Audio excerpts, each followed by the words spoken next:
Biggest myth about Virat? Arrogant, spoiled brat, over the top, on edge, everything true, but on the field. Pure joy, beating Australia in 2019. Adrenaline, T20 against Pakistan in Melbourne. Do you remember 18 years ago what you wore? Which was the shoe you wore and what are your memories? One of the biggest ambassadors for red ball cricket. Over the last, I still say, the most influential. We all know it's a legendary partnership you guys have had. What clicked? We had disagreements, we had different point of view, but we never had different intent. The one thing that, he told me when we had to go play in Australia, he asked me a simple question, are you scared to face bouncer? I said, no, I'm not. He said, you stand outside. He scored 700 runs in that series. But in him, I identified very early that he's my leader. In South Africa, Centurion, I would have loved to be batting with Sachin Paji when he hit that shot of Shoaib. Where do you miss Virat the most? And ready for 3, 2, 1, action. Well, Abhishek, tell me about Agilitas, the ambition behind it, and where do you want it to go? Well, thanks, Ravi, for joining us today. Well, Agilitas is the group company where we want to build India's largest sports company and be globally relevant. It is a company which is playing right from manufacturing to brands to retail. So end-to-end, vertically integrated, not just focused in India. Of course, that's our starting market, but also having global ambitions with our business model. The idea, Ravi, is also that, this is a category, sportswear, which is growing so much in India. And India has never had a pride of place in this category. And that's what we want to change. Now, Virat, how did you two meet? What was the thought process into going into a field like shoes and the manufacturing of it and designing of it in the face of so much of competition? So I met Abhishek. All the kind of commercial engagements till that point were about just putting your picture on a billboard and, kind of using product. The one thing that struck me immediately was I wanted to start it at the peak years of my career and not wait for it. He, along with his team, were very open and very flexible in understanding what I wanted to represent through my brand. From there on, I think the idea sprung slowly that, this could be done at a different scale, provided we have the manufacturing capabilities, as he mentioned, and the creative freedom to do what we wanted to do. Then when I started doing meetings and I met the people that are on board who have worked in, all the names that you can think of for years of experience, like 10, 15, 20-year experience, I was like, they're on to something serious here. It's the technology that's going in behind making all kinds of shoes for different sports. You have people from those sporting backgrounds giving their inputs of certain movements, say badminton players and squash players and tennis players and people who have done it on the courts and been on the field, who are telling their experience of what it is required in terms of stability, performance, even the clothing. Like when I was shown the fabrics and stuff, I was like, this is exactly what I envisioned. If you put on that piece of clothing, it should make you feel free to play on the court or on the field and not restrict you in any way. So we wanted to build a high performance brand out of India. And the moment the manufacturing capabilities were taken control of, I was like, this is the moment. This is the right time to create something from India. And why can't we do it? We have all the ability. Now we have the design capabilities behind it. We have experience of global people who worked in biggest of companies who are excited about this project. So that's how the idea of one8 came to life, and now it's coming to the stores and to people as well. Now, you mentioned you wanted to do it during your playing career. It'll help you in a big way in being a designer for this as well. So the first thing they did, they came to my house and they were like, give us your clothes. They took a bag full of my own clothes that I wear, and they understood what I like to wear, and they designed the clothes according to my likes and preferences. I think the evolution of the sport, how it's taken place over the last 10, 15 years, you've seen that growth better than anyone. You've seen, it way before from our time as well, how the game has evolved and how rapidly the pace has changed, because you want to play at that intensity. The footwear should help boost your performance rather than pull you back. We never thought about these things like 10 years ago. Just turn up on the field with a pair of spikes and that's it. But now it's become about high performance because it's the 1%, 2% things that make all the difference in the game. He talks of intensity. He's not short of intensity. And then if you give him something light, on the feet and in the clothing, he'll be firing on all cylinders. Yeah, absolutely. and one thing I must mention, you talk about him being a designer. I think Virat is not just a designer. I would say even more than that. He's a researcher as well.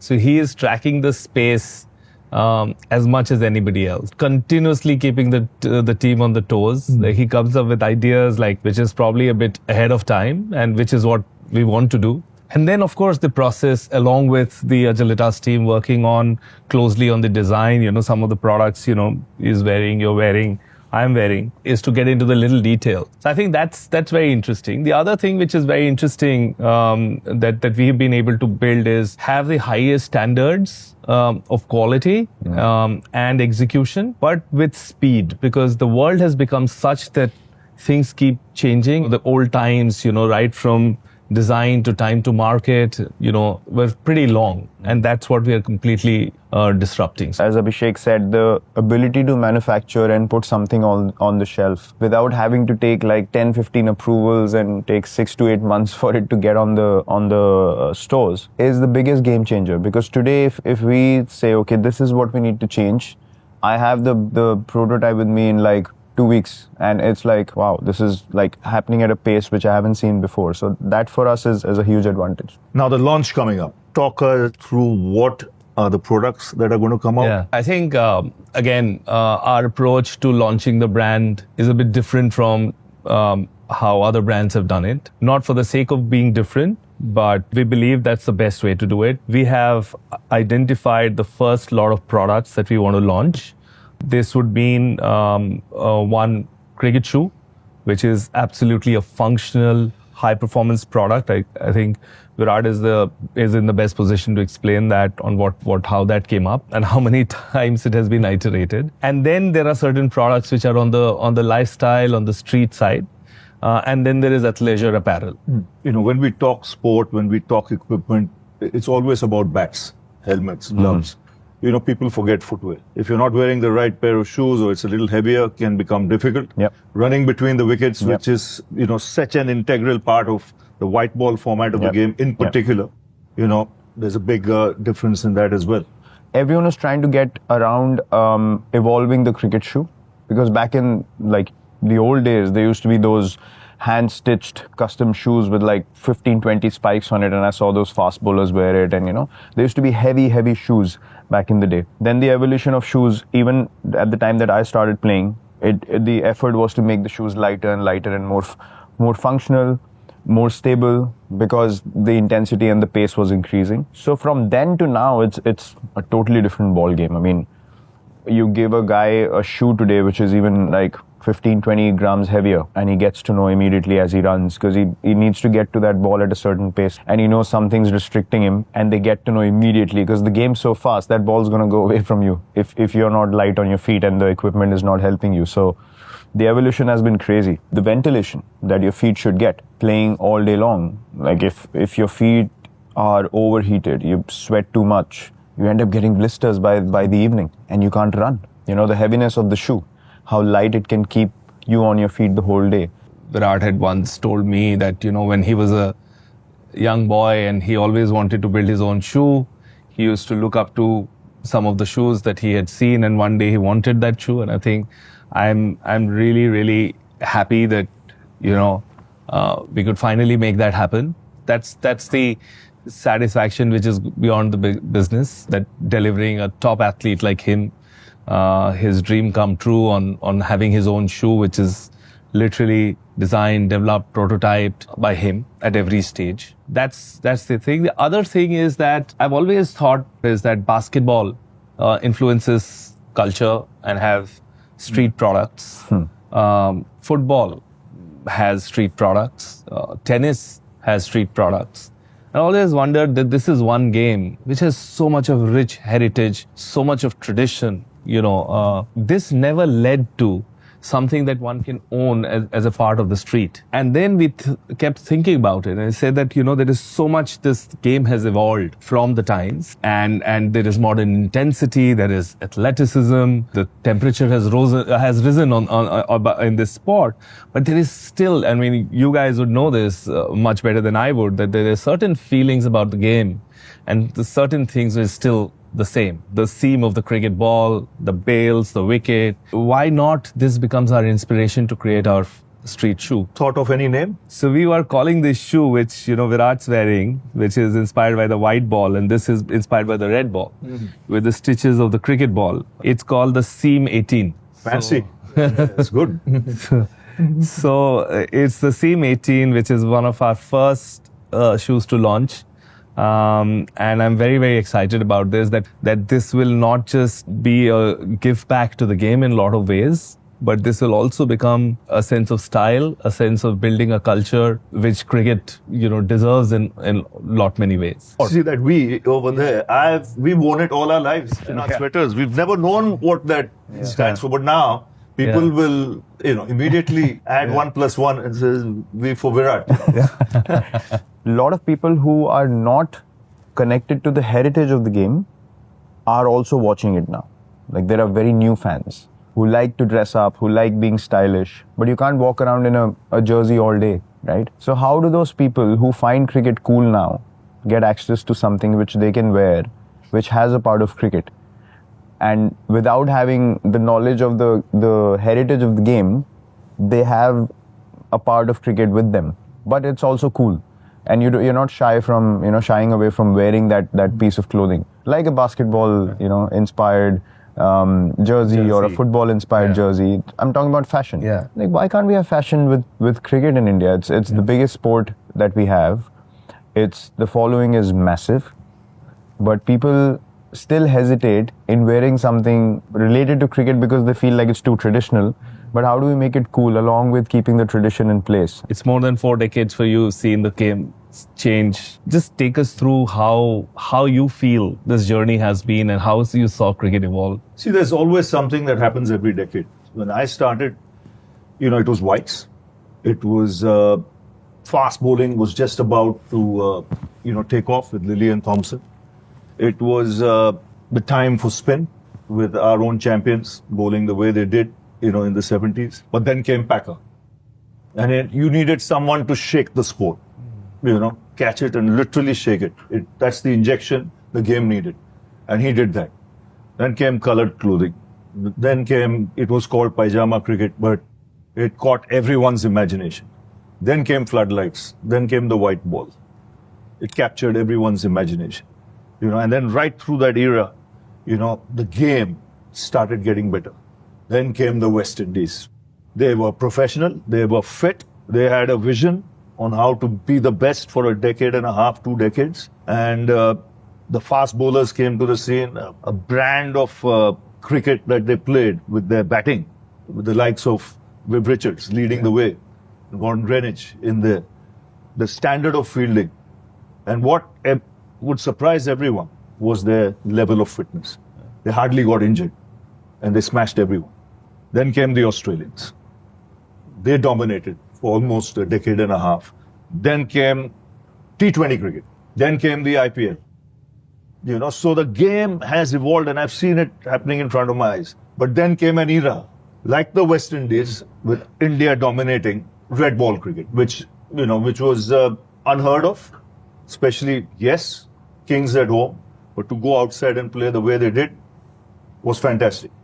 Then came him, one of the biggest ambassadors for red ball over the last, I still say, the most influential in advancing the red ball game. And with him leading from the front, it went down within the ranks.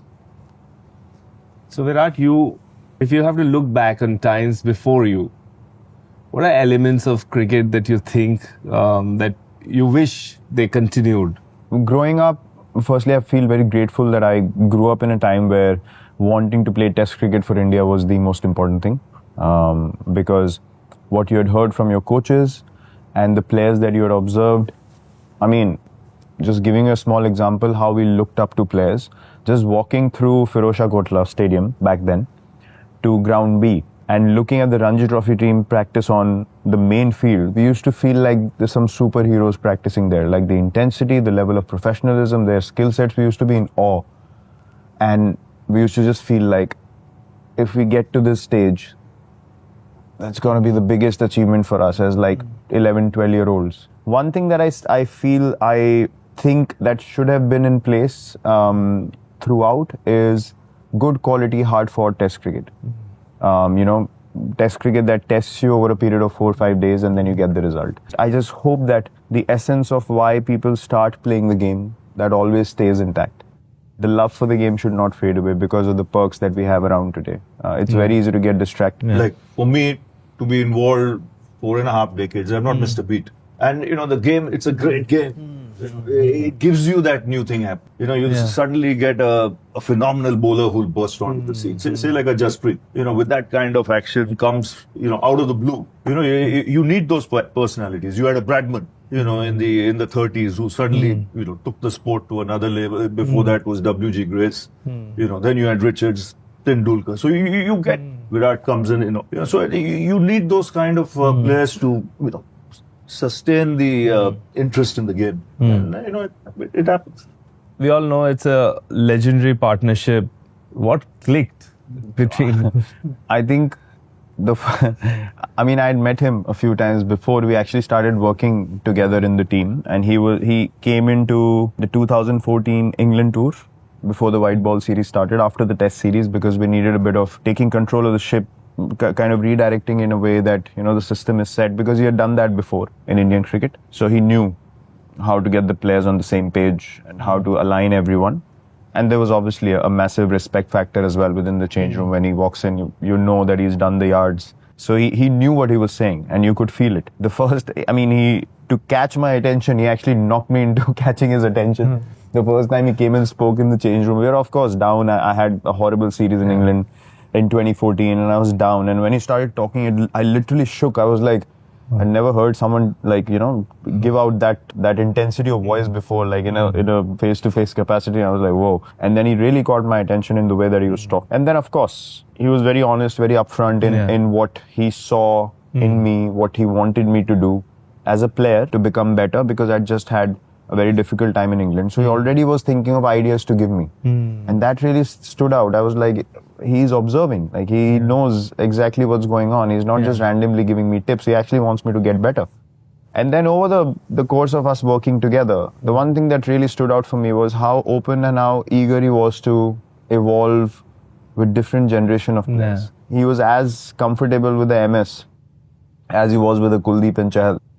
So that for me was like, this is brilliant. Like, and he was willing to take the shots up front. Like if the team was under whatever, he would say, I want to go to the press conference. I want to take this stuff on, and I know what I need to say. So the players gained full confidence in him. Like he made everyone feel comfortable. They knew he's going to be honest. On the practice area, doing gestures, and never that. In the change room, one-on-one, or in his room, he'd tell you exactly what he wanted from you and what you need to do. But out there in front of the media, he'd back you to the hilt. So that, for me, was like, I can have full confidence in him through our working relationship, and that's why we had the best time. We had disagreements, we had different point of view, but we never had different intent.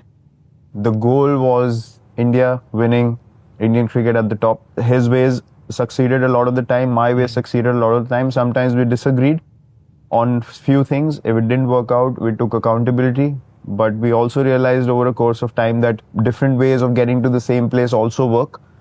So we would very easily, take and give whenever it had to be. And also the people around us working were wonderful as well. But that was all initiated by him.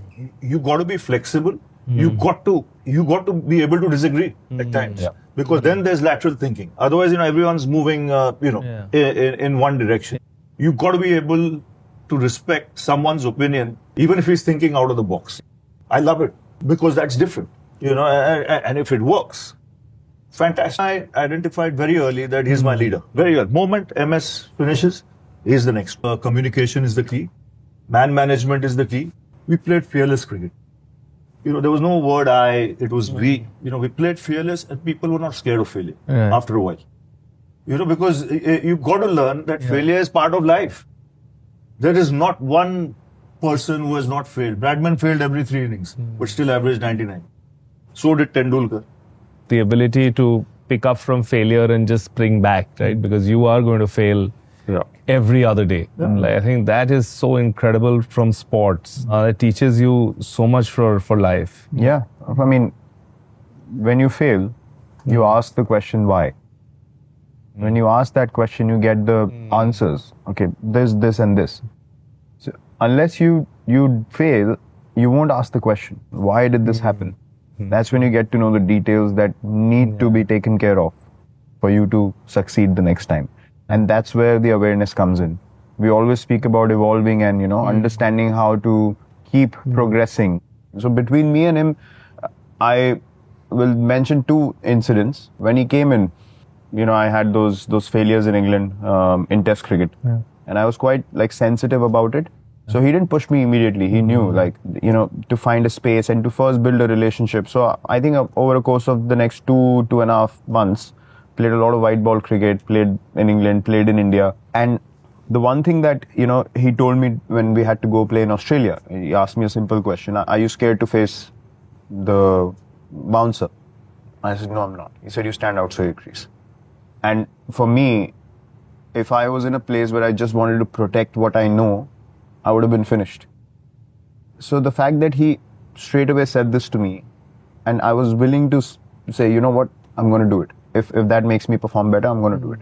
So I went to play in Australia 2014-15. I scored 700 runs in that series. I was standing outside the crease, length balls, I was driving on the up. I'd never done that in my career. So I was like, wow, it's a level of trust.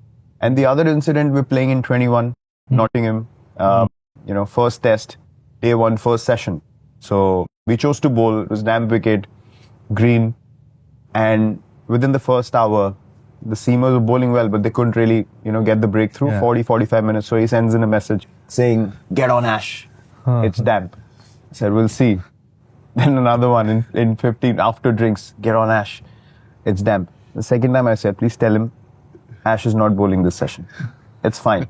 By lunch, they were 4 down. So then after that, he didn't send a message. I was convinced that this will take place. But in another time, when I'm not convinced, I'd say, please tell me, because I'm not clear. But when I'm clear, and he knew that he's clear, this is what he wants to do, and full energy is aligned for the whole team in that plan, he would completely take a backward step. And we won that test. We won that. And that's why that whole time and that whole, phase went so beautifully. I mean, he spoke about the players. You ask anyone. We used to mark the date of the starting test match when we wanted to play somewhere, and we were just we couldn't wait to get to that date to take the field. That's how we used to take flights. It wasn't like, baar khelne ja rahe hain, pata nahi kya hoga. We might have lost a lot, but there was never a feeling of we don't want to be there. We want to win. We didn't capitalize on a lot of occasions. That's how we learned and ended up winning in Australia eventually. But the build-up was, let's get to that place quickly. What you have learned in the middle is a reflection of how you are after the game is over. Nothing changes. It's incredible what you guys were talking about in the highest level of professional sport, how relevant it is in any other team building, leadership, situations, in business, in small teams, large teams. It's ultimately the same thing. So it seems like the same thing. And I think probably sport is the highest level to learn this. It is, and it's the same qualities. Whether it's business world, whether it's sport, everyone's planning for you. Everyone's planning for the competition. Before the competition reaches you, already 5 years ahead. You're doing things that people are still thinking about. And that only comes from wanting to get better here. That, like he said, it starts from within. No one has to tell you what to do. People should actually have to hold you back, relax, you're doing too much. You can taper that down. But getting people to do enough, you don't want too many people in that position. One moment or an hour that you relished the most together in your partnership? There are so many. I mean, just the bus rides to different places and the banter, your characters in the team. But I remember one day at Lord's, it was COVID time and we were playing this test match and it was the last day of cricket. And England form favourites to win the game. Yeah. I mean, you would say 70-30 in their favour. And then Shami and Bumrah started batting. So Shami started batting like Ranji. And Bumrah was like Dulip Sanji, So we were from the balcony, the flicks from Shami and this, that, the whole, every shot, there were guys cheering that loudly the England team could, hear, even in COVID. Because there was an echo around the ground. Too many people in that pavilion area. Interestingly, from that day again, he spoke of trust. So they're batting, we have enough runs on the board. And they're all like, declare now, declare now. I was like, no, I'm not going to declare now. I want to wait. I kept asking the bowling coach, how many overs will we get? How many overs will we get? So I had a number in my mind. And I'm watching the game, and they're like, do it now, do it now. Like, this was like... This is the they next said, day. Put them in for 20 over or 20 minutes before lunch. No, the same day. Okay, the same day. Because the first session, these guys had batted amazingly, and we had 2 sessions left after that. They're like, do it now, we'll get 20 minutes before lunch. I was like, no. So we come to lunch, and they're like, declare now, like straight after lunch. I was like, no. So I intentionally, I wanted us to go back for 1 over, because when you get rest for 40 minutes, and you pad on and you go, the focus is different. You know, as a batsman, you get 40 minutes, you relax, this, that. So let them go. 1 over they played. Second over, 4 edged. Everyone's looking at the ball. That's when I called them in. Like, I want them to run for 10 minutes, change quickly and come back. Your heart rate's up already as a batsman. Wow. And then you're like, now we have to survive. So that can also make a huge difference where the openers are walking out with composure compared to, like, we came all this way, we ate lunch, 40 minutes, we had a rest, and now we have to run 9 balls. I'm going to declare when they don't want to go in and rush and change. And then you're like, no, fine, that's fine. That's absolutely fine. But the one moment for me that stood out in our time working together is, this is still fine because you're wanting to win the game. South Africa, we're playing in Joburg, third test. And Bumrah gets Dean Elgar, this guy from South Africa. He hits him on the head. It was a dangerous pitch, honestly, the most dangerous pitch that I played on. The ball was hitting everyone left, right, center, kicking off from length. And Bumrah, he was bowling rapid, and he hit him flush on his forehead, and the ball went towards point, and this guy was on his backside sitting on the pitch. So the umpires are like, it's too dangerous to continue, and whatever, we think it should not continue. So they took us all back in, and Faf's a great friend now. At that time he was South African captain, and there was 2 umpires, match referee, Faf and myself, and then they're all going, it's dangerous, this, that and the other. So I heard everyone, and Faf was like, someone's gonna get hit. I said, no. You need all of us to agree for this game to be called off. We want to play. If you guys want to forfeit at home, it's your choice. We're going to go out there and play. Because we've had 2 innings. Now, suddenly in the last innings, you can't say the pitch is dangerous. You guys were trying to bounce our guys on a dangerous pitch. Yeah. We're going to take the field and we're going to play. If you want to forfeit this game, it's up to you. And that for me was the representation of how we wanted to play our cricket. Like, they did not want to continue. We wanted to play that game. And we were 2-0 down. We were 2-0 down. Being 3-0. Yeah, we were 2-0 down. Like, for us, it was very easy to say, draw le lo yaar. Matlab, ek aur nahi harenge. It's good only. Ek match to draw hoga. No chance. We want to go and play, and we want to play in a certain way. Have there been times when you've held back your natural instinct for a particular reason? I can't think of any moment in all the days that I've played the game that my instinct has gone wrong. So when he says, like, not scared of failure, that comes from instinct. It's not you can't plan to not be scared of failure. So I've never succeeded being too calculative on the field. I just cannot. So every time I've tried to think too much about the game, I've failed. Did you have to hold him back any time from his... No, never. No. Not while batting. Once, I'll tell you when. This was Melbourne, right? Yeah. He was having a fabulous series, and it got off to a start, right? And he and Mitch were constantly, having a go, because the first ball he played him, he hit him on the head, and then he got 100 in each inning. Then we reached Melbourne, and he's off to a start at lunchtime. So both going, just walking outside and going. As he enters the dressing room, he's looking at Mitch like this, catch him, come here now, come here, focus on on your batting. He got 160, but there also he was looking, I said, this is off the field, bro, chill. But that was that's how we played against him, and he leading from the front. So it's During the times we spoke about a lot of serious stuff, very meaningful. What are some of the incidences which still make you, laugh aloud during these times that you guys had together? It's normally when it's raining, okay? And then the dressing room, all hell breaks loose. Especially, there are characters in the dressing room, like him and Jaddu together. There'll be some topic or the other, and there'll be laughter. And then if Shiki joins in there, And again, because they've all played so much of cricket from a young age, they pull back stories of, many years. Majority of the time we just had a blast. Like off the field, we had a blast together. Like people used to hang out together. We used to go out for meals together. The one thing that I remember clearly that stood out during our times was we had the best get-togethers after a loss. After we won, we were not really interested in, isko aur badhao, celebrate. After a loss, we used to get together like we won a series. So that just used to relax the atmosphere in a way ki yaar, koi problem hi nahi hai. Like, they're so relaxed about it. Yeah, we can get up again and get the job done. I remember Sri Lanka, we lost the first test in 2015 in Gaul. Out of a winning position, we lost the game. And that evening we got together and I think that was probably the best evening we had as a team, like in the whole tenure. And we won the series 2-1.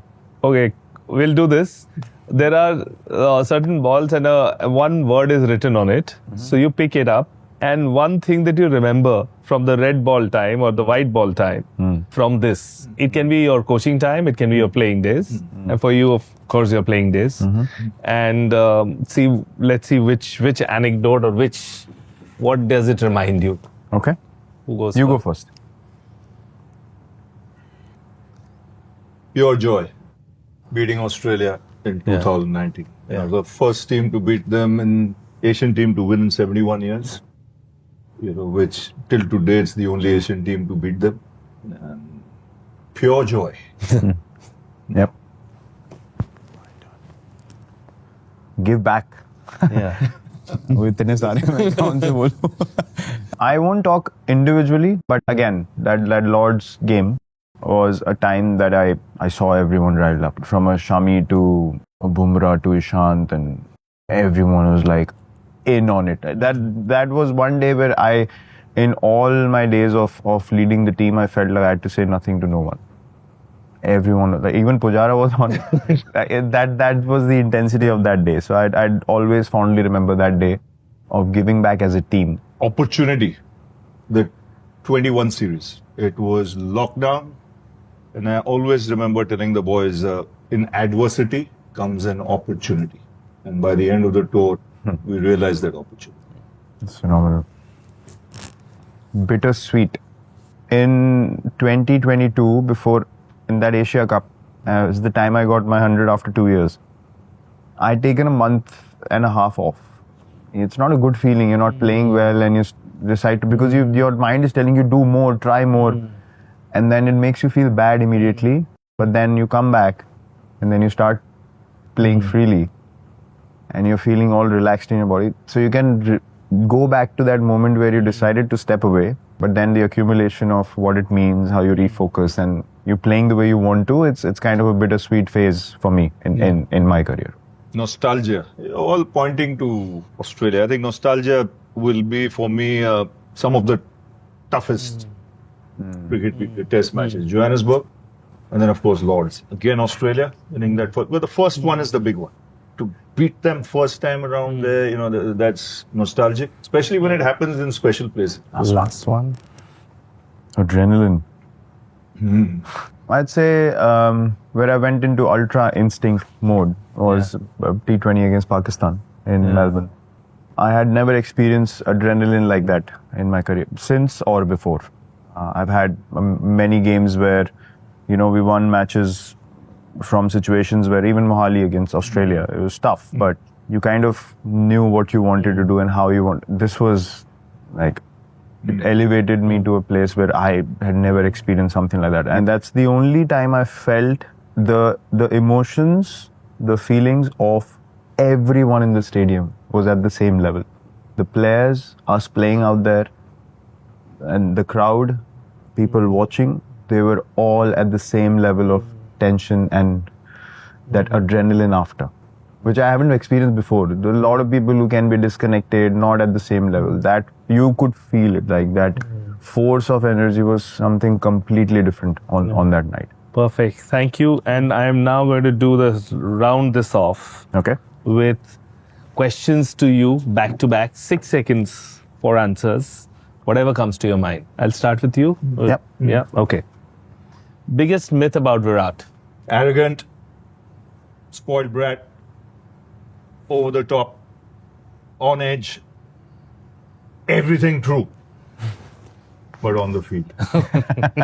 Totally the opposite of it. You know, I love people who have the ability to switch on like that and then switch off. Cricketers from the 80s and before would ace the fitness tests that today's modern cricketers have to go through.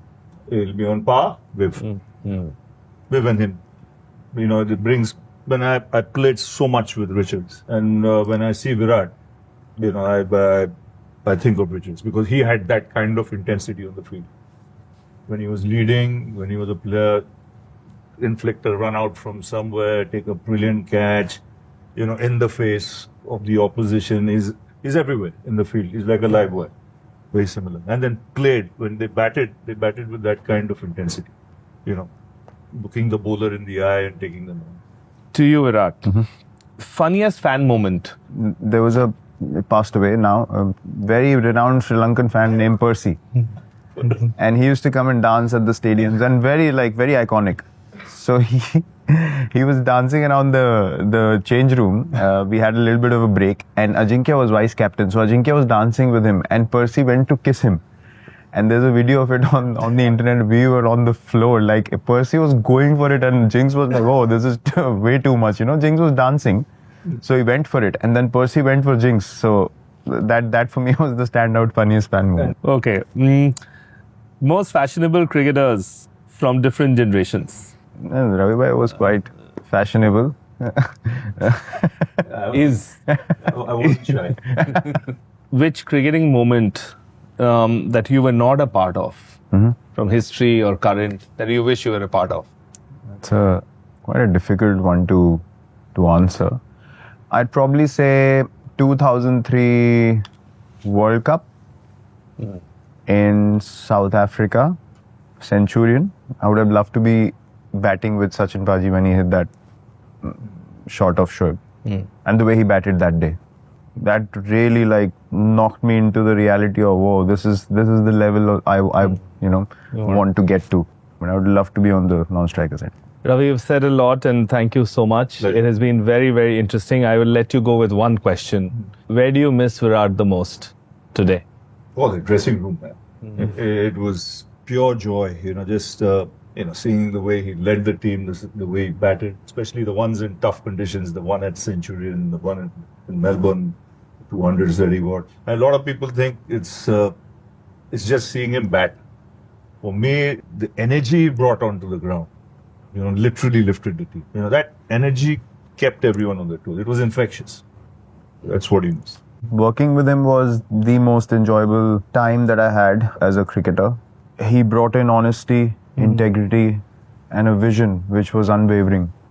As I said, for us, was the biggest source of confidence and of assurance that we are heading in the right direction. So that kind of hand on your shoulder to say it's okay. At the same time being honest with you. So yeah, working with him is the time that I always think of as the most enjoyable phase in my career.